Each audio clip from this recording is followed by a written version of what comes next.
doesn't. So what is it like working in a role where you actually get to do voice acting?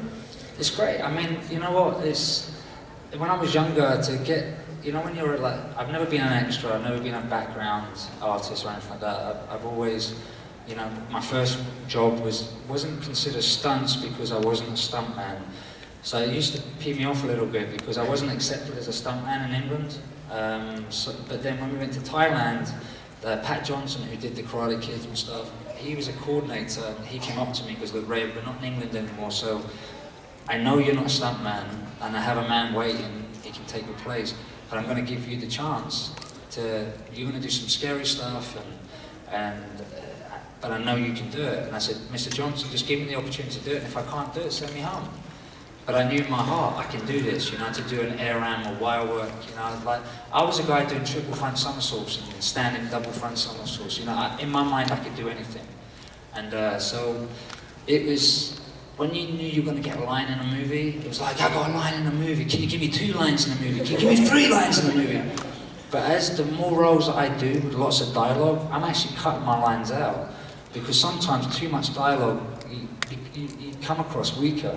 You know, sometimes certain characters have to explain the movie. You know, there's one character that always tells you what's going on.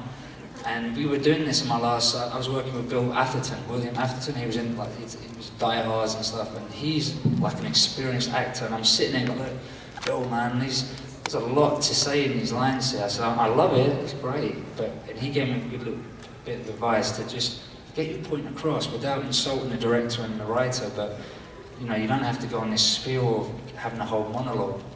So it's nice, like Heroes was good for me, because I wanted to do some action because it was a TV platform and I wanted to show what I could do. You know, I don't do knife work, I work with swords and other weapons, so it was nice to work with the knives and do something different and make up some stuff and have some good dialogue, you know, and it had no problem doing dialogue, you know. I like doing characters that are not myself, you know. I like to go off the wall and make up voices and do different sounds and voices, you know, and that's what I like doing. And recently I've been doing a lot of voiceover work for like cartoons and other things. Like I did the Spartacus, we did the motion comic, and I did that before the TV show came out. And it's nice to go in the booth and actually just do a voice. And having 2 kids, and you know, when my kid turned around to me, my daughter, and says, Daddy, I prefer Mummy to tell me stories. I was like, I want to go training, I want to get a story done. And then so I started being very colourful with my voices, and you know, and go, and today, you know, and just make it colourful for kids, you know. And watching kids programs, like, and you see these grown-ups going, hey kids, today we're gonna do this, yeah, wiggle. So it really opened my eyes to kids, you know, and like I used to teach kids, but it's been fun, and my kids have made me a better actor. In the last 5 years, I've gained more opportunities because of my kids, and I really, because you're not so stiff and starchy, you know. You can be a superhero, but you can be a big squeaky teddy bear at the same time. And the next part that actually leads right into it, Daniel, how do you feel being just a voice when you're doing voice acting? I love it. I put just as much work into voice acting as I do in blue screen and green screen. I mean, it's almost the same thing, as you have no one to bounce back and forth off most of the time. If you're lucky, you will get one session with everybody in the booth, and then that's how you kind of get your rhythm.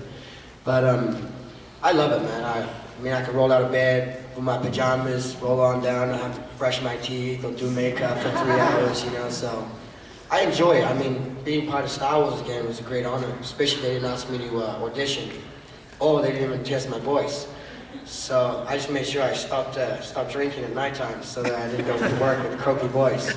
So you know what people don't realise is that it's not just because you're just speaking. It's not because it's not easy. You still have, it's still an art to it. Yeah, you still have to put acting into it also. You know, you got to put the what is it? Oomph. You know, you got to give it that. You got to if you just sit there and just.